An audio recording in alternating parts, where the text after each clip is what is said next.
MDH की हल्दी मिर्ची धनिया करे कमाल। ये रंग दे, ये खुशबू दे, ये तीखा, ये कम पड़े। क्या निराला MDH मसाला।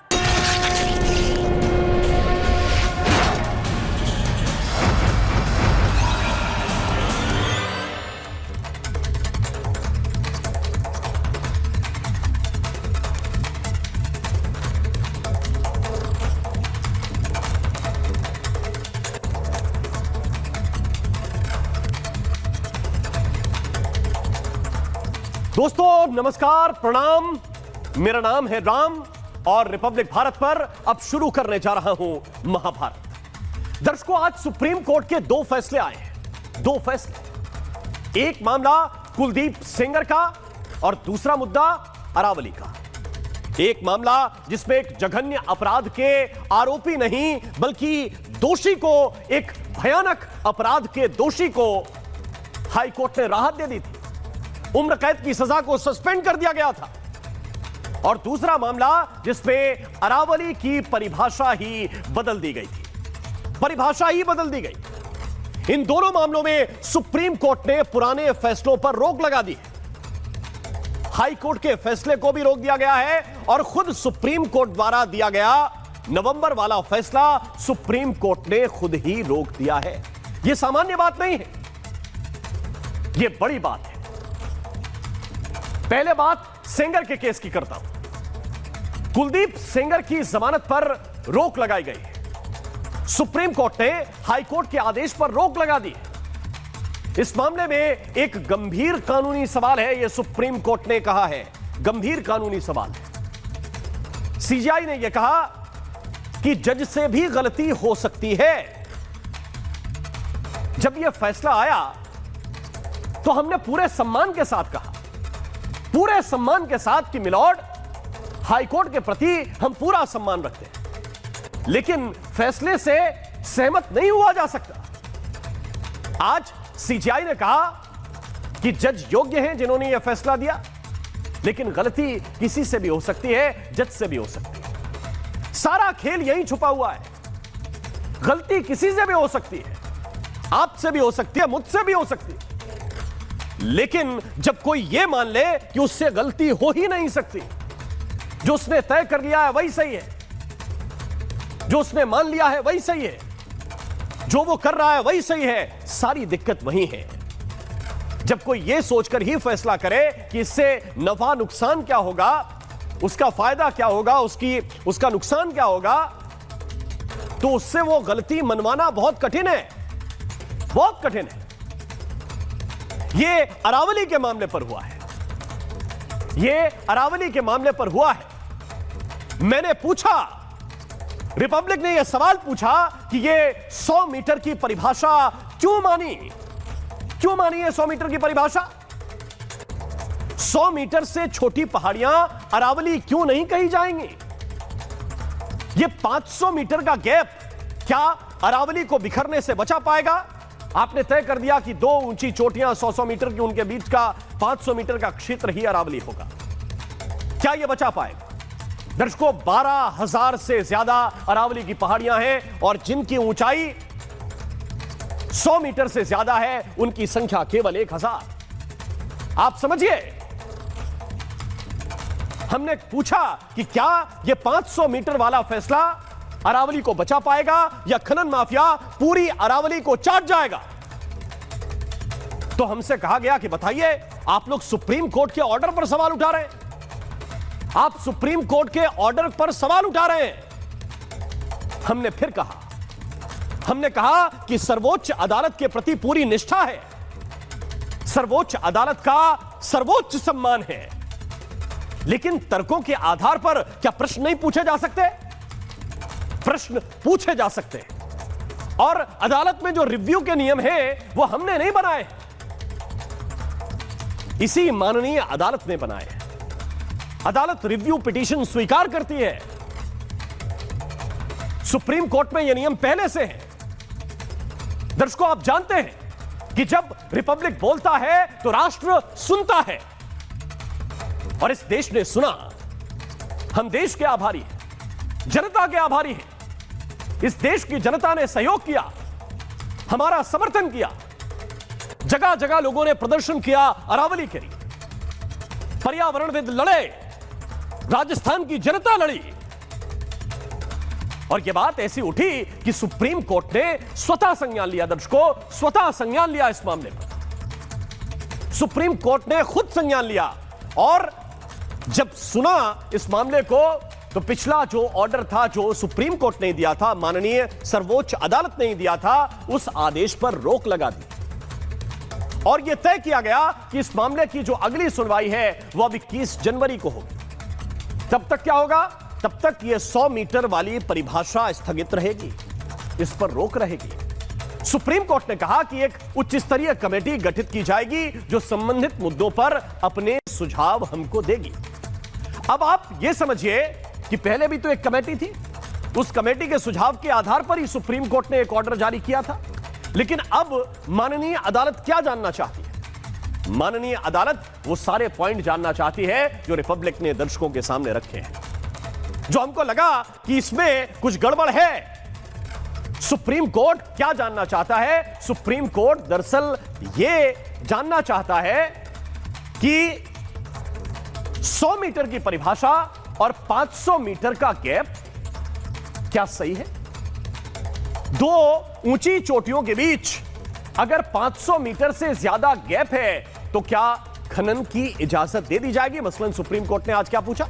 सुप्रीम कोर्ट ने कहा कि हम यह जानना चाहते हैं कि 500 मीटर का गैप है, आपने कहा खनन नहीं होगा, लेकिन यह गैप अगर 600 और 700 मीटर का है तो क्या खनन की इजाजत दी जा सकती है? यह कोई सामान्य बात नहीं है। और नई परिभाषा से क्या संरक्षण होगा? यह बड़ा सवाल है। क्या संरक्षण का क्षेत्र सिकुड़ जाएगा? क्या खनन का दायरा अनावश्यक रूप से बढ़ जाएगा? सुप्रीम कोर्ट ने कहा कि निष्पक्ष और स्वतंत्र मूल्यांकन करना बहुत जरूरी है ताकि कई सवालों पर स्पष्ट दिशा मिले, यानी कि इसका स्वतंत्र रूप से अब मूल्यांकन किया जाएगा। और सुप्रीम कोर्ट यह चाहता है कि किसी को कोई भ्रम न रहे, कोई कंफ्यूजन नहीं होना चाहिए। हम भी यही कह रहे थे कि यह भ्रम क्यों है? आपने एक तरफ कह दिया कि 100 मीटर के ऊंची जो पहाड़ियां हैं वो अरावली होंगी, और दूसरी तरफ आप यह कह रहे हैं कि सारा का सारा अरावली संरक्षित भी है। आप कह रहे हैं दो चोटियों के बीच 500 मीटर का गैप है तो वहां खनन नहीं होगा, लेकिन हम यह कह रहे हैं कि 12,000 चोटियों में से 1,000 चोटियां अगर 100 मीटर से ऊपर की हैं, 11,000 चोटियों के बीच क्या यह संभावना नहीं है कि 500 मीटर से ज्यादा गैप हो तो वहां पर आप कहेंगे कि अरावली है ही नहीं? अरावली तो वो है जो 100 मीटर के ऊपर या 500 मीटर के क्षेत्र के दायरे के अंदर आ रहा है, तो फिर आप उसको अरावली मानेंगे नहीं, फिर कहेंगे हम तो अरावली पूरा बचा रहे हैं जितना हमने डिफाइन किया। और दोस्तों, चाहे वो सिंगर का केस हो चाहे अरावली का केस हो, ये दोनों केस मीडिया ट्रायल नहीं थे। कोई कहे कि मीडिया ट्रायल की वजह से हो गया ना, ये कोई मीडिया ट्रायल नहीं था। ये दोनों केस मीडिया के इंपैक्ट जरूर है, ये खबर का असर जरूर है, क्योंकि मीडिया ट्रायल तो नहीं हुआ, इस मामले को लेकर सोशल मीडिया ट्रायल भरपूर किया गया और रिपब्लिक का किया गया। रिपब्लिक का सोशल मीडिया ट्रायल भरपूर किया गया। लेकिन एक बात मैं कहना चाहता हूं, आप पैसे खर्च करके इन्फ्लुएंसर तो पकड़ लाओगे, और ऐसे ऐसे इन्फ्लुएंसर जिन्होंने न कभी अरावली को देखा होगा, न कभी सुप्रीम कोर्ट का कोई ऑर्डर पूरा पढ़ा होगा, वो भी ये बता रहे थे कि अरावली पूरी तरह से सुरक्षित है, जो जीवन में कभी अरावली पर नहीं गए, जिन्होंने एक ऑर्डर, ये ऑर्डर तो फिर भी बहुत क्लिष्ट है, कोई सामान्य ऑर्डर एक पूरा नहीं पढ़ा होगा, वो ये समझाने की कोशिश कर रहे थे अरावली पूरी तरह से सुरक्षित है। मैं एक बात कहना चाहता हूं कि एक बात बार बार बोली जाए तो क्या वो सच हो जाती है? वो सच नहीं बनती। और जो सच्ची बात होती है वो अगर केवल एक बार कह दी जाए तो सच सच ही रहता है, ये सच बदलता नहीं है। हमें बार बार यह समझाया गया कि 0.17% में ही खनन होगा, लेकिन यह 0.17% ही जब 273 वर्ग किलोमीटर का हिस्सा हो तो भी क्या सवाल ना पूछे जाए? ये 68,000 एकड़ से ज्यादा का क्षेत्र हो तो भी क्या सवाल ना पूछे जाए? आज आप मालिक हैं, कल कोई और इस देश का मालिक हो। जब कोई नहीं था तब यह अरावली था और आगे भी यह अरावली रहना चाहिए। हमारी सिर्फ इतनी सी कोशिश है, इससे ज्यादा एक रत्ती नहीं। और हम सबकी, सरकार की, सुप्रीम कोर्ट की मिली जुली कोशिश यही होनी चाहिए कि अरावली है, अरावली रहे। इसको बिगाड़ा ना जाए, इसकी संरचना ना बिगाड़ी जाए। ये किसी से झगड़े का खेल है ही नहीं।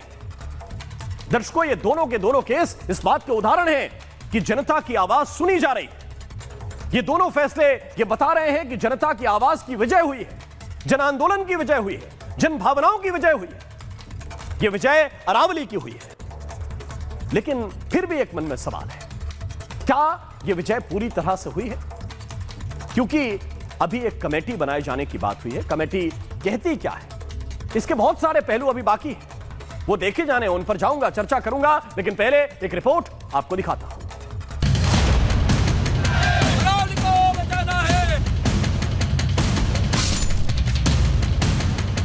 देश की सबसे प्राचीन पर्वत श्रृंखला अरावली, जिसे बचाने के लिए सड़कों से लेकर सुप्रीम कोर्ट तक आवाज उठी। इस आवाज को सबसे पहले उठाया, सबसे बुलंदी से उठाया रिपब्लिक मीडिया नेटवर्क ने। I'm talking about the Aravalli range. This is 2 billion years old, and I'm sorry, with the greatest of respect to the Supreme Court of India, the Supreme Court of India did not make the Aravalli range. With the greatest of respect to the elected government of India, the presently elected government of India was not there 2 billion years back when the Aravalis were formed. A 1.6 billion year old ancient ecological shield stretching 700 kilometers across northwest India, which is part of the history of India, which is part of the ecology of India, which is part of the subcontinent we call the Indian subcontinent. The Supreme Court says that anything below 100 meters is not Aravalis. It's a low-lying range. आखिरकार वो आवाज रंग लाई जो Republic Bharat ने उठाई। अब supreme court ने अपने ही 20 नवंबर के 100 मीटर वाली नई परिभाषा वाले आदेश पर रोक लगा दी है। अरावली पर पुराना फैसला स्थगित किया गया है। 100 मीटर वाली परिभाषा पर रोक लगाई गई है। इसके अलावा उच्च स्तरीय कमेटी के गठन के आदेश दिए गए हैं। इस मामले पर 21 जनवरी को अगली सुनवाई होगी। इस तरह की जो हमारी दलील रही है वो गलत रही है सीजीआई साहब की। तो उन्होंने कहा कि हम एक कमेटी फॉर्म कर देंगे और जो इसमें राजस्थान, गुजरात, हरियाणा प्लस दिल्ली, एनसीआर ये राज्य हैं। इसके जो फॉरेस्ट डिपार्टमेंट है, इसमें सबसे बड़ा बात फॉरेस्ट इंस्टीट्यूट एफआरआई देहरादून, उसको भी सम्मिलित करना पड़ेगा, क्योंकि वो एक डिपार्टमेंट एक्सक्लूसिव है जो कम से कम इस चीज़ को बहुत अच्छे से कोर्ट को समझा पाएगा। और जहाँ तक अरावली का मामला है, ये बहुत पुराना मामला है। अभी तो हाईलाइट में इसलिए आया कि सरकार चाहती खनन हो। ये सिर्फ एक कानूनी फैसला नहीं है, ये जन आवाज की जीत है। ये रिपब्लिक भारत की अरावली बचाओ मुहिम की जीत है। सीजीआई की अध्यक्षता वाली 3 जजों की बेंच ने मामले पर सुनवाई की। इस दौरान जस्टिस सूर्यकांत ने कई गंभीर टिप्पणियां की। सीजीआई ने कहा कि सरकार खनन पर साफ जानकारी दे। खनन रुकेगा या जारी रहेगा? विवाद की शुरुआत सुप्रीम कोर्ट के उस फैसले से हुई जिसमें उसने कहा था कि 100 मीटर या उससे ऊंची पहाड़ियों को ही अरावली माना जाएगा। सुप्रीम कोर्ट की इस नई परिभाषा के खिलाफ देश भर में विरोध प्रदर्शन हुआ। हजारों लोग सड़कों पर उतर आए। रिपब्लिक भारत ने अरावली बचाने के लिए पहले दिन से मोर्चा संभाला। दिन रात सवाल उठाए, ग्राउंड जीरो से लोगों की आवाज बना, एक्सपर्ट्स की चेतावनियां देश के सामने रखी और आखिरकार सुप्रीम कोर्ट ने अपने ही आदेश पर स्टे लगा दिया। यानी अब फैसला जल्दबाजी में नहीं, तथ्यों और विज्ञान के आधार पर होगा। एक मुहिम हमने अरावली बचाने के लिए उठाई तो दूसरी उन्नाव की बेटी को इंसाफ दिलाने के लिए। उन्नाव रेपकांड में कुलदीप सेंगर को दिल्ली हाईकोर्ट ने राहत दी तो हमने उस पर भी सवाल उठाया। इस मुहिम में देश की जनता का साथ हमें मिला और आज सुप्रीम कोर्ट ने दिल्ली हाईकोर्ट के फैसले को बदल दिया जिसमें उसे राहत मिली थी। यानी कुलदीप सेंगर को फिलहाल कोई राहत नहीं मिलेगी। मैं खुश हूँ, मुझे सुप्रीम कोर्ट पे भरोसा है, रहेगा। अभी मेरी लड़ाई तो बाकी है, अभी तो उसको फांसी तक लेके जाना है, तभी तो मेरे पिताजी को और हमें इंसाफ मिलेगा। एक इज्जत, उन्होंने इज्जत में एक लड़की के साथ रेप किया, हमारे साथ रेप किया, तभी तो हमें इंसाफ है जब उसको फांसी होगी। जैसे मेरी निर्भया बहन को फांसी दी गई, उनके दोषियों को, वैसे हमारे भी दोषियों को फांसी दी जाए। रिपब्लिक भारत की दोनों मुहिम रंग लाई, यानी रिपब्लिक बोलता है तो राष्ट्र सुनता है। Bureau report, Republic Bharat. और आइए चर्चा की शुरुआत करते हैं। कुछ खास मेहमान इस वक्त मेरे साथ जुड़े हुए हैं। चारू प्रज्ञा, प्रवक्ता हैं भारतीय जनता पार्टी के, इस वक्त हमारे साथ हैं। अवधेश कुमार जी, वरिष्ठ पत्रकार, इस वक्त मेरे साथ जुड़े हुए हैं। मेरे साथ रमन मलिक हैं, पॉलिटिकल एनालिस्ट हैं। वरुण पुरोहित जी ज्वाइन कर रहे हैं, मैं लीडर हैं कांग्रेस पार्टी के। एडवोकेट अश्विनी दुबे जी इस वक्त हमारे साथ जुड़े हुए हैं, सुप्रीम कोर्ट के जाने माने वकील हैं। हरिंदर धिंगरा जी इस वक्त मेरे साथ जुड़े हुए हैं, जो जाने माने पर्यावरणविद हैं और उन्होंने PIL भी फाइल की इस मामले को लेकर। सबसे पहले मैं चारू प्रज्ञा जी आपका एक कमेंट जानना चाहता हूं। माननीय सुप्रीम कोर्ट ने जो आज तय किया है कि एक कमेटी बनेगी, विशेषज्ञों की कमेटी बनेगी, उनके सुझाव आएंगे। सुझावों के आधार पर वो ये जानना चाहते हैं कि 500 मीटर का दायरा, आप लोगों ने बताया 100 मीटर की ऊंचाई जो पिछले फैसले में माननीय सुप्रीम कोर्ट ने ही तय की, वो क्या अरावली को पूरी तरह से सुरक्षित बचा पाएगी? यही सवाल रिपब्लिक टीवी का था। यही सवाल हमने पूछा कि 100 मीटर के दायरे में तकरीबन 11,000 चोटियां छूट जा रही, क्या ये 500 मीटर का गैप उनको बचा पाएगा? माननीय सुप्रीम कोर्ट भी यही जानना चाहता है। आपकी पहली प्रतिक्रिया। जी नमस्ते राम मोहन जी। देखिए, अरावली डिबेट जिस तरीके से उठा है और जिस तरीके से डिस्कस हुआ है, उसमें हमें एक चीज़ समझनी पड़ेगी। यहाँ पर बहुत सारे फैक्ट्स को मिक्स करके प्रेजेंट करा जा रहा है और यहाँ पर मैं हमारे ऑनरेबल एनवायरनमेंट मिनिस्टर की कुछ बातें दोहराना चाहती हूँ। पहले तो आप एक बात समझ लीजिए, ये एनवायरनमेंट वर्सेस डेवलपमेंट का डिबेट है ही नहीं। ये जो डिबेट है, ये illegal mining versus legal protection का डिबेट है और इलीगल माइनिंग पर रोक लगा दी गई है। इलीगल माइनिंग, पहली लीज, आने वाले समय में जो लीजेस हैं, इवन वे सारी चीज़ों के ऊपर रोक लगा दी गई है। आप एक बात और समझिए, थोड़े समय पहले तक, अर्ली 2010 2011 तक जिस तरीके से लूट जोन बना रखा था अरावली को, पुरानी सरकारों ने जिस तरीके से यहाँ पर अनचेक्ड माइनिंग कंटिन्यू होने दी थी, उन सब चीज़ों की वजह से अगर हम एनवायरमेंटल कंसर्न्स को आज फेस कर रहे हैं, शायद हमें नहीं करना पड़ता, लेकिन आज हमारी सरकार कमिटेड है to convert this into a protected zone. और केवल ये अरावली की बात नहीं है, ये एक ब्लैंकेट डिसीजन है भारत सरकार का। जब पर्यावरण की बात आती है, जब एनवायरनमेंट की बात आती है, हम होली सोली फुल्ली कमिटेड है और इस बात के ऊपर जो कोई सवाल उठाता है वो फैक्ट्स के दायरे में नहीं रहता। अरावली इसका एक आपने कहा कि इलीगल माइनिंग पूरी तरह से रोक दी गई, 17% ऑफ इट। ये आपने कहा इलीगल माइनिंग पूरी तरह से रोक दी गई। हमारे कैमरे पर ऑन कैमरा इलीगल माइनिंग हो रही है और जब हम हट गए हैं तो हम यह भी बता सकते हैं कि इसके बावजूद भी हो रही हो, इलीगल माइनिंग रोकी नहीं गई है। यह हमने ऑन कैमरा रिपब्लिक पर साबित किया। हमारे सामने ब्लास्ट हुआ, हमारे सामने ट्रक निकले और हमारे सामने, ये देखिए, मैं साइड दिखा रहा हूं आपको, वो साइड दिखा रहा हूं जिस साइड पे हमारा रिपोर्टर गया, वो ट्रक के ऊपर चढ़ गया मैन, चारू जी। और ये अगर प्रोसेस इतना आसान होता इलीगल माइनिंग को रोकना, केवल नियम बना देने से इलीगल माइनिंग नहीं रुकती, नियम को इंप्लीमेंट करने से इलीगल माइनिंग रुकती है। यह पहला पॉइंट है। नहीं, सैटेलाइट मॉनिटरिंग से रुकती है। ना, मैं वही बता रहा हूं। और ये जिस दिन ऑर्डर, और ये जिस दिन 19 तारीख को हम विषय उठा रहे हैं और 22 तारीख को, मैं चारू प्रज्ञा आपको डिटेल वाइज बता रहा हूं, 22 तारीख को ये विजुअल्स, आप उसको दिखाइए। लेकिन आपको अगर जी, ये विजुअल्स है 3 दिन बाद विषय उठाने के बाद हमने कहा रिपोर्टर्स से कि भाई आप लोग जाइए, देखिए फील्ड में क्या हो रहा है अरावली के अंदर। ये हो रहा था जो आपके सामने विजुअल्स है। अब मैं ये बात पूछना चाहता हूं बहुत स्पष्ट, और कोई सरकार जो सारी दावा करते हैं वो कांग्रेस के लोग रहे हो पहले सत्ता में, अभी बीजेपी के लोग रहे हो, और केवल अरावली की बात नहीं कर रहा हूं। जहां जहां यह कहा जा रहा है कि इलीगल माइनिंग नहीं हो रही, वहां मैं डंके की चोट पर बता रहा हूं आपको कि इलीगल माइनिंग हो रही। वो नर्मदा के अंदर हो रही है, वो बुंदेलखंड में हो रही है, वो अरावली के अंदर हो रही है, नदियां छलनी की जा रही हैं। ये आपसे छुपा हुआ नहीं हो सकता, ये आपसे छुपा हुआ। आपका मतलब, मैं सरकार की बात कर रहा हूं, जहां जहां जो संभाल रहा है, वो कांग्रेस के लोग संभाल रहे हैं, कहीं पे स्टेट की सरकार, कहीं पे बीजेपी के लोग संभाल रहे हैं, वो नहीं रोक पा रहे। और नियम से नहीं रोकेगा ये केवल, मैं सिर्फ इतना हमारा कंसर्न था जो माननीय सुप्रीम कोर्ट ने एड्रेस किया है, इसलिए मैं ये आपसे पूछ रहा हूं। ये किसी से स्टेट वर्सेस मीडिया नहीं है, ये सरकार वर्सेस मीडिया नहीं है।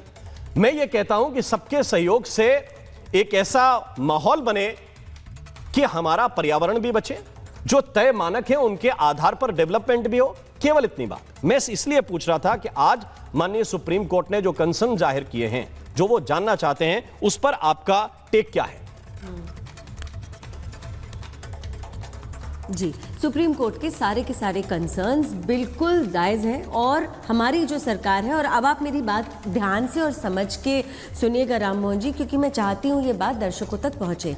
निर्णय पहले की सरकार ने कुछ लिए, डेफिनेशन गहलोत सरकार ने कुछ दी, कोर्ट ने एक निर्णय लिया, एक डेफिनेशन फाइनलाइज की, लेकिन अटैक किस पर हो रहा है? सरकार के ऊपर, आज की सरकार के ऊपर। और ये आज की ही सरकार है जिसके देख रेख में सैटेलाइट मॉनिटरिंग शुरू हुई, जिसके देख रेख में पर्यावरण की कम से कम बातें शुरू हुई थी। अरे उससे पहले आप मुझको बताइए ना, आप करते थे क्या शोज कि माइनिंग कहां पर हो रही है? ये जो अवेयरनेस आई है, ये इसीलिए आई है क्योंकि ये सरकार कंसर्न्ड है, चाहे वो एनर्जी की बात हो, वो ग्रीन एनर्जी की बात हो, वो फॉरेस्ट कवर की बात हो, वो माइनिंग की बात हो, इलीगल माइनिंग को रोकने की बात हो, एथिकल तरीके से इस देश में पर्यावरण को प्रिजर्व करने की बात हो। ये सारी चीजों के ऊपर ध्यान दिया जा रहा है। आप कहते हैं जनता की आवाज सुनी गई इसलिए निर्णय लिए गए, लेकिन मुझे एक बात बताइए ना, ये जनता की ही आवाज है ना जो सरकार चलाती है? सरकार भी तो जनता ही बनाती है। तो अगर सरकार को इस बात की पॉइंट है, आपकी बात में चारू जी पूरा पॉइंट है। मैं किसी चीज को डिनाई करने के लिए यहाँ पे नहीं बैठा। ये जनता की आवाज है जो सरकार बनाती है, ये जनता के वोट से सरकार बनती है, सरकार जनता का ख्याल रखती है। मैं सारी चीजें मानने के लिए तैयार हूं, लेकिन जब निर्णय इस आधार पर होने लगे, तो प्रश्न उठाने पड़ते हैं कि आपके क्या वो मानक चलेंगे जिन मानकों का आप ही विरोध करते थे? कांग्रेस की सरकार ने, आपने कहा कि डिसीजन ये लिए 100 मीटर की रेंज वाले दायरे, आपके ही नेताओं ने, स्थानीय नेताओं ने राजस्थान के अंदर ये सवाल उठाया उस वक्त कि ये गड़बड़ कर रहे हैं भाई, ये खनन को बढ़ावा देने के लिए कर रहे हैं। और जब आप सरकार में आए तो कहें कि उनके नियम थे इसलिए हमने लागू कर दिए। यदि सवाल वहां पूछे जाएंगे तो अवधेश जी यहां भी पूछे जाएंगे। उनके नियम नहीं, और नहीं, और अदालत माननीय अदालत के पास ये अख्तियार है कि वो तय करे। जिन नियमों को बदलने के लिए अदालत जाना पड़ता है, उस अदालत में भी जो पेशी हुई है, जो सरकार का पॉइंट ऑफ व्यू रखा गया है, जो आगे आने वाले समय में भी रखा जाएगा, जो क्लैरिफिकेशंस दिए गए हैं, वो यूनिवर्सल डेफिनेशन है। तो 100 मीटर का दायरा हमारी सरकार ने तय नहीं किया था, लेकिन अगर सुप्रीम कोर्ट तय कर देगी तो जिम्मेदारी सरकार की एनफोर्स करने की तो बनती है। इल्लीगल माइनिंग नहीं होनी चाहिए। एक और पॉइंट को समझना पड़ेगा। अमाइकस क्यूरी के परमेश्वरन जी ने जो अदालत के अमाइकस क्यूरी है, उनको कोई, हम लोग नहीं, मीडिया वालों के वकील नहीं है, वो उन्होंने पॉइंट आउट किया वो 3 डिग्री स्लोप की परिभाषा क्या है, अभी पर्यावरणविदों से मैं पूछूंगा, उनसे जानूंगा। और ये पॉइंट रेस किया गया, अमाइकस क्यूरी उन्होंने रेस किया। ये सामान्य विषय नहीं है। अगर माननीय अदालत अवधेश जी दोबारा इस चीज को सुन रही है, अगर दोबारा अवधेश जी इस बात को सुन रही है और वो ये जानना चाहती है कि 500 मीटर के दायरे के बाहर कितनी अरावली बचेगी, अगर उन्होंने स्पष्ट रूप से कहा कि अगर 700 मीटर दो हाई, जिनको आप 100 मीटर के ऊपर अरावली मान रहे हैं, उनके बीच का 500 मीटर की दूरी की जगह अगर 700 मीटर दूरी है, तो क्या खनन होगा? और अगर होगा तो क्या अरावली संरक्षित रहेगी? यह स्पष्ट सवाल आज माननीय सुप्रीम कोर्ट ने रेस किया है। राम मोहन जी, ऐसा है, रिपब्लिक भारत ने, रिपब्लिक टीवी ने इसको व्यापक पैमाने पर उठाया है, और चूंकि सुप्रीम कोर्ट ने स्वतः संज्ञान लेते हुए अपने ही आदेश को स्थगित किया है जी, तो जाहिर है कि आपका हक बनता है सवाल करने का, उसमें कोई दो बात नहीं। लेकिन देखिए, सुप्रीम कोर्ट ने आज किसी प्रकार की, जिसको स्पेसिफिक टिप्पणी कहते हैं अपने फैसलों को लेकर, वो नहीं किया है जी। सुप्रीम कोर्ट ने इतना कहा है कि जो कंसर्न उठाए गए हैं उस पर विशेषज्ञ की राय जानना आवश्यक है इसको लागू करने के पहले, और जो भी उठा, ताकि स्पष्ट और निर्णायक मार्गदर्शन मिल सके। जो मैंने हिंदी अनुवाद किया है उनका, ये कहा है। दूसरी बात उन्होंने कहा है, 4 बातें कही है। यह जानना जरूरी है कि अरावली पहाड़ियों और पर्वतमालाओं की परिभाषा से कहीं कोई संरचनात्मक विरोधाभास तो पैदा नहीं हो गया है, क्योंकि ये सवाल उठाए जा रहे हैं। और क्या इससे उल्टे रूप से अरावली क्षेत्रों का दायरा बढ़ गया है, जिससे अनियंत्रित खनन को बढ़ावा मिल सकता है? बिल्कुल। ये कंसर्न था।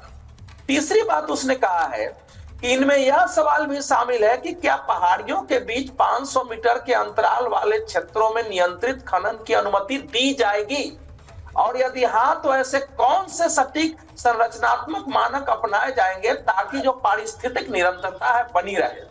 और एक और सवाल उठाया गया था कि भाई 12,081 पहाड़ियों में से केवल 100 मीटर पर 1048 ही आते हैं। हालांकि कई विशेषज्ञों ने कहा कि यह गलत है। सुप्रीम कोर्ट ने कहा ठीक है, इसकी भी तथ्यात्मक और वैज्ञानिक रूप से इसकी जांच हो जाए कि है कि नहीं है, ये हमारे सामने आना चाहिए। और फिर उन्होंने विशेषज्ञ समिति गठित करने का सुझाव दिया है, और जो सरकार की वकील थे कहते कि इसमें जरा सहयोग करिए ताकि ऐसे क्षेत्रों की पहचान किया जा सके जी। तो ये मैं मानता हूं कि सुप्रीम कोर्ट ने एक सही फैसला दिया है। जितने आवाज मैं यही तो कह रहा हूं कि अवधेश जी, ये मैं कभी नहीं कहता, ये मैं यहां बैठकर कभी नहीं कहता कि मैं हर विषय का पूरा पारंगत हूं, हर विषय का एक्सपर्ट हूं। मैं अवधेश जी को भी ये कहता हूं कि हो सकता है कि हमारी जानकारी सीमित हो, ये विशेषज्ञ तय करते हैं, लेकिन ये कॉमन चीज है, एक कॉमन चीज।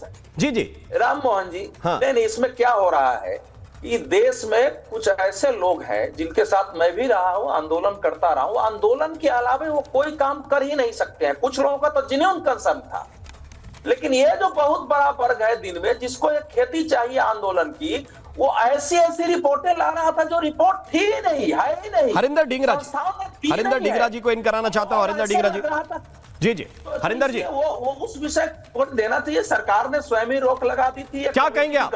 अश्विनी दुबे जी को भी इन कराना चाहता हूं। जी हरिंदर जी, पहले आप बताइए। जी, मैं ये कह रहा हूं कि अरावली जो है सिर्फ पहाड़ी नहीं है, ये उत्तर भारत की जीवन रेखा है। आज माननीय सुप्रीम कोर्ट ने जो अपने ही आदेश को स्टे करा है, उससे बहुत राहत मिली है। जहां तक प्रज्ञा बहन कह रही थी कि सैटेलाइट मैपिंग से हम पता कर सकते हैं कि क्या चोरी हो रही है या नहीं हो रही है, या ऐसा हरियाणा में तो बिल्कुल नहीं होता है।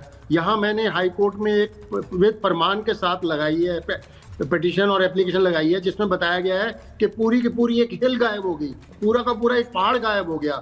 वो ना किसी उसमें है, राजस्थान कह रहा है हरियाणा वाले ले गए, हरियाणा वाले कह रहे राजस्थान ले गए, उस पहाड़ का भी तो कुछ पता नहीं है। ये हाई कोर्ट के उस पर मैंने आपके दफ्तर में ये भेजी है जो मेरी पिटीशन है। दूसरा, हमारी PIL पर अरावली के लिए स्टे है, इस पे कोई भी खनन कुछ नहीं कर सकता है। लेकिन अभी आप जाकर देखें ना, हमारे पास इतने रिसोर्सेज हैं कि हम उनको चेक करें, सरकार का काम है, सरकार नहीं करती। आज की डेट में एक गांव सिर्फ मैं बता रहा हूँ रायसीना में, जिसमें 600 फार्म हाउसेज हैं, सारे के सारे अवैध हैं, जिसको ये नहीं छेड़ रहे हैं। अब अवैध माइनिंग हो रही है, हमने प्रूफ के साथ लगाया है। बंदवाड़ी से नीचे सारा लीकेज हो रहा है, वो हमने पूरा प्रूफ के साथ लगाया है। ये सैटेलाइट की जो मैपिंग है, ये सिर्फ कागजों में तो जरूर होती होगी, पूरी की पूरी पहाड़ी गायब हो जाना, पूरा का पूरा आपका बंदवाड़ी का लीकेज निकलना बाहर। तीसरा, जो रोडों को इन्होंने बिल्कुल बीच में निकाला है। एक मंत्री जी हैं जो पहले PWD मिनिस्टर थे, अब पर्यावरण मंत्री हैं हरियाणा के, जिन्होंने फुटहिल्स में ही 20 एकड़ 22 एकड़ का फार्म हाउस बना लिया है। ये क्या रक्षा करेंगे बताएं आप? जब यही रखवाले ही ऐसे करेंगे तो आगे। रमन मलिक जी को इन कराइए। रमन मलिक जी क्या कहेंगे आप? देखिए, मैं सिर्फ इतना कह सकता हूं कि जिन पॉइंट पर क्लैरिफिकेशन चाहिए, उन पॉइंट पर सुप्रीम कोर्ट ने क्लैरिफिकेशन एक कमेटी के जरिए मांगा है, और वो जो भी क्लैरिफिकेशन आएगा, मुझे लगता है कि उस पर कोई जल्दबाजी में फैसला नहीं होगा, और वो फैसला मुझे लगता है कि एक दिशा में ले जाएगा जो अरावली को संरक्षित करने में बेहतर साबित होगा। आपको क्या लगता है रमन मलिक? देखिए, एक विषय के ऊपर जाग के उसके ऊपर विवेचना करते हुए आपने एक मुहिम चालू करी, लोगों ने उसका साथ दिया, सुप्रीम कोर्ट ने उसको देखा, लेकिन क्या पूरी तरीके से देखा है? दिल्ली का लंग, साउथ दिल्ली का लंग था, जहां पे अरावली के फुटहिल थे, वहां JNU खड़ा हुआ 1000 एकड़ में साहब, उसको आपने नजरअंदाज कर दिया। आपको पंजाब के अंदर, रिवर्स के अंदर हो रहे खनन दिखते नहीं है सुप्रीम कोर्ट को। सुप्रीम कोर्ट को यह नहीं दिखता कि हिमाचल के अंदर पहाड़ियां कैसे काटी जा रही हैं और पेड़ कैसे काटे जा रहे हैं। आपको अभी की बाढ़ जब आई थी बारिशों में, तब आपको याद होगा पेड़ों के इतना बड़ा, मतलब पूरी डैम जो है वो पेड़ों के तनों से भर गई थी, तो वो कहां से खनन होके आ रहे हैं? तो उसके अलावा आप कर्नाटक में जाएंगे, वहां कर्नाटक में और तमिलनाडु के अंदर ग्रेनाइट की माइनिंग हो रही है। अगर हमने इकोलॉजी और एनवायरनमेंट को देखना है तो पूरे को देखेंगे, हम सिलेक्टिव होके नहीं देख सकते। हम रिवर बेड्स को, यमुना रिवर बेड को हम नहीं छोड़ सकते ऐसे। तो रमन मलिक क्या करें? मेट्रो का स्टेशन बनाया, आप क्या कह रहे हैं कि मतलब जो विषय सामने है उसको उठाना भी छोड़ देंगे? आग्रह है, देखिए नहीं, जो विषय सामने है उसको उठाना छोड़, टुकड़ों में आप कह रहे हैं कि सारे विषय उठने चाहिए, सुप्रीम कोर्ट को समग्रता में देखना चाहिए। मैं आपकी बात से सहमत हूं, लेकिन जो विषय आंख के सामने हो उस पर तो आंख बंद नहीं कर सकते ना। मैं एक मिनट सुनिए, उससे बड़ा 1990 के दशक में जस्टिस A.H. अहमदी ने रिलीजन को लेकर एक पास करा ऑर्डर। उसमें यह बताया कि जैनिज्म, बुद्धिज्म, सिखिज्म सारा अलग है सनातन से। क्या उस समय सुप्रीम कोर्ट ने पूरे वेद वेदांत पूरे पढ़ के सीखे थे? क्या उसके भावार्थ और उसके सारे सम्मुख देख लिए थे? ये जो सारा सिस्टम है सिलेक्टिव एमनीजिया और सिलेक्टिव एक्टिविज्म का, इससे हम क्या सिलेक्टिव है? इसमें सिलेक्टिव क्या है भाई? पूर्णता से इसमें क्या सिलेक्टिव? सबसे पहले मेरे साथ वैशाली राणा है, मेरे साथ इस वक्त अश्विनी दुबे है। इसमें क्या सिलेक्टिव? इसमें क्या सिलेक्टिव है? और मुझे बताइए इसमें मीडिया का क्या फायदा है? बोलेंगे इसमें मीडिया का क्या फायदा है? आप कह रहे हैं सिलेक्टिव है, क्या सिलेक्टिव है भाई? सुनी लोगों ने, और क्यों है? सुनी तो इसी तरीके से तो उठाएंगे। इसमें क्या फायदा है? उठाएंगे ना। खनन करने वालों को खनन मिलेगा, जो आज दिल्ली सरकार को रॉयल्टी मिलेगी, सरकार को रॉयल्टी मिलेगी। हम रोते हैं, खनन किसको ठेके देने हैं उसकी व्यवस्था ये लोग देखेंगे। के लिए रोते हैं ना। और खनन का नुकसान होगा, अगर नुकसान होगा तो वहां के स्थानीय लोगों का होगा, हमको क्या मिलेगा? तो मैं यही तो बात बोल रहा हूँ कि मैं केवल ये समझाना चाहता हूँ इस देश के दर्शकों को भी और आपको भी कि एक बात समझिए, देखिए आप रमन मलिक जी, आप एक साथ उठा के सारे डिसीजंस को चैलेंज कीजिए, पॉइंट वाइज आप सारे उठाइए और उन पर बात कीजिए। लेकिन आप ये कहेंगे कि सिलेक्टिव उठा रहे हैं। अरावली सिलेक्टिव नहीं है सर। चार स्टेट का मामला है, 36 जिलों का मामला है, 36 जिलों का मामला है और पूरे उत्तर क्षेत्र के पर्यावरण का मामला है। ये सिलेक्टिव मामला नहीं है, ये लाखों करोड़ों लोगों से जुड़ा हुआ मामला है, इसलिए ये पॉइंट उठा रहे हैं। और इसको नहीं है। वैशाली राणा आपको रिस्पॉन्ड कर रही है, अश्विनी दुबे जी के पास चले। वैशाली राणा बोलिए। चैनल इस लड़ाई को लड़ सकता है। राणा जी बोलिए।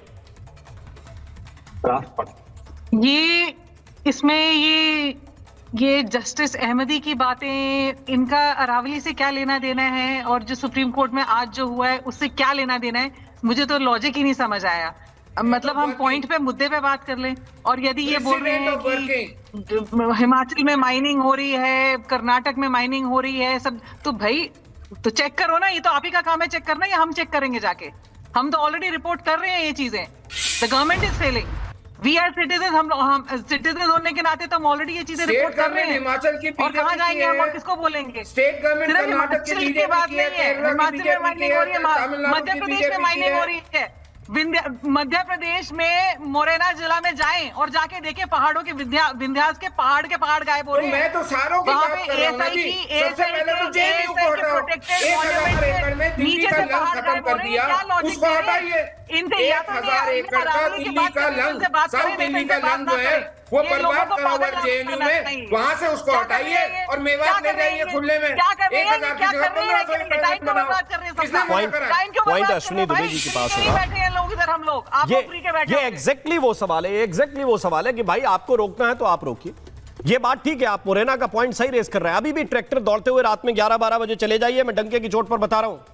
रात में 11-12 बजे के बाद कभी भी चले जाइए, वो पूरे मुरैना में आपको ट्रैक्टर दौड़ते हुए रेत से भरे हुए मिलेंगे।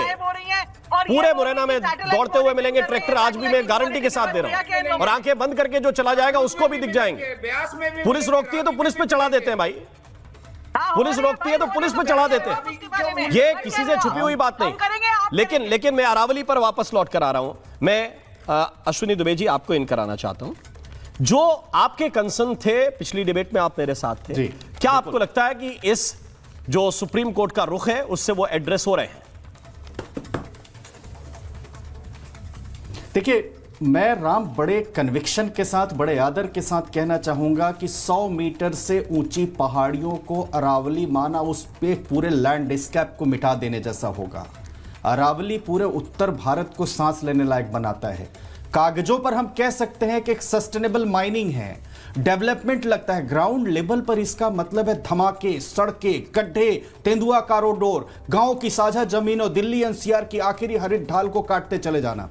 पॉइंट नंबर 2, जो सुप्रीम कोर्ट का 20 नवंबर का निर्णय था, वो निर्णय भी एक फैक्ट फाइंडिंग कमेटी बनी थी। और आपको मालूम है रामू, उस कमेटी में कौन था? उस कमेटी में एफएसआई, एनवायरमेंट मिनिस्ट्री, राज्य वन विभाग, भारतीय भूवैज्ञानिक सर्वेक्षण, सीईसी के प्रतिनिधि शामिल थे। तो क्या सेंट्रल गवर्नमेंट की ministry of environment and forest climate science जो वहां पर कमेटी बनाई, उस कमेटी की जिम्मेदारी नहीं बनती थी वो कहें भाई कि ये जो आप संकीर्ण परिभाषा, नई परिभाषा अरावली की दे रहे हैं, इससे पूरा अस्तित्व मिट जाएगा। पॉइंट 2, मुरैना की बात हो रही है। मुरैना में मेरे कुछ मित्र जो है वहां पर मैजिस्ट्रेट्स थे और वो मोबाइल कोर्ट लगाते थे। बोले सुबह 4 बजे 6 बजे तक, अभी तक बोले अगर हम लोग वहां पर मोबाइल कोर्ट लगाने जाते हो तो जैसे ट्रैक्टर ट्रॉलियां अवैध खनन करते हुए निकलती हैं कि अगर हम जाएं तो किसी के ऊपर भी चढ़ा दें। और ये कमोबेश स्थिति हर जगह की है। एक नई डिफिनीशन, ऐसे समय पर हम सस्टेनेबिलिटी की बात करते हैं, ऐसे समय पर इकोलॉजी को हम बचाने की बात करते हैं। ऐसे में ऐसी फैक्ट फाइंडिंग कमेटी की रिपोर्ट जाना, मैं समझता हूं बड़ी ताज्जुब की बात। और उसके बाद किसी मिनिस्टर का आकर के उसको डिफेंड करना, यह तो उससे भी बड़ी बात है। और आज सुप्रीम कोर्ट ने जो स्टे लगाया है वो मैं समझता हूं कि बहुत ही राइट डायरेक्शन में है और सुप्रीम कोर्ट को उस परिभाषा को बदलना चाहिए। पुरोहित जी को भी लेके आइए साथ में। ऑलरेडी से ये क्यूआई 1000 से ज्यादा है, हमारे पास मेजर ही नहीं है 500 ज्यादा तय करने का, चेक करने का। और राम, जो नियमों की बात होती है, विंध्य की पर्वत श्रृंखला में आप जाइए, छूही निकालने के लिए, चूना निकालने के लिए, पता चलता है कि पहाड़ के पहाड़ डायनामाइट से ब्लास्ट करके उड़ा दिए जाते हैं। कितने मजदूर दब जाते हैं सोनभद्र वगैरह में जाकर के। आप देखिए कौन उस बात को उठा रहा है। सरकारों की ये जिम्मेदारी बनती है। पहले चारू प्रज्ञा रिस्पॉन्ड कर रही है। प्रज्ञा जी बोलिए। कोर्ट सेकंड पॉइंट में आते हैं। जी बिल्कुल अश्विनी जी, चारू जी। अब मैं बोल लूं प्लीज। पहली रिस्पॉन्सिबिलिटी सरकार की होती है ये इंश्योर करने की कि किसी प्रकार की इलीगल माइनिंग नहीं होगी।